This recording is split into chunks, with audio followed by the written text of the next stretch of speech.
Denver Mayor Mike Johnston says he is halfway to finishing what he started, including ending street homelessness, navigating an uncertain economic future, and making the city a more affordable place to live.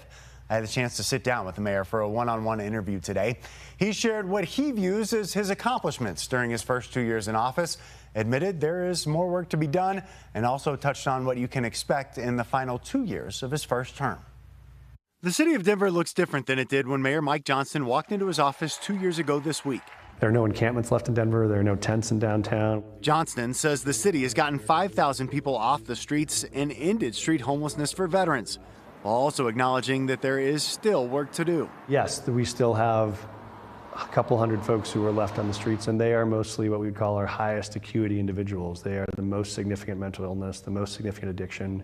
They're not living in communities, they're not in encampments, they're wandering around. The next phase of the work is really about those individuals and how we help connect them into services to get clean, to get mental health supports, and then to get jobs and backup. As his third year in office begins, Mayor Johnston is staring down a budget shortfall of $250 million over the next year and a half. There have already been furloughs and will likely be layoffs and possible cuts to city services. Our goal is always in every situation to avoid any impact on core public services.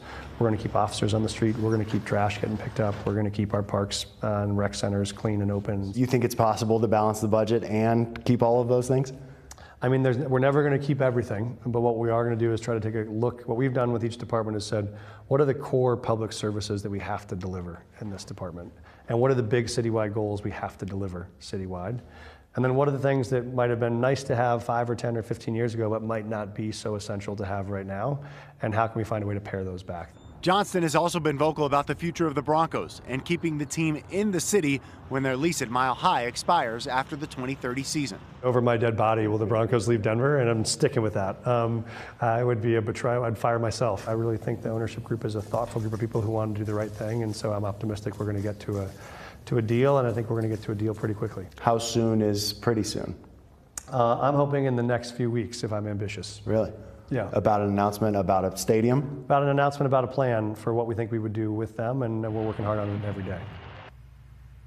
All right, more to come on the Broncos. Yeah. Can't wait to hear about that. All right, we know that there's still a big crime problem within the city. What did he have to say about that? Yeah, it's an issue we've reported on a lot. Now, his view is that now that violent crime has come down, the city is going to be better equipped to address other issues involving safety, theft, and other quality of life crimes. Of course, the jury's still out on that. He's got 2 years left in his first term. I asked if he was already thinking about re-election.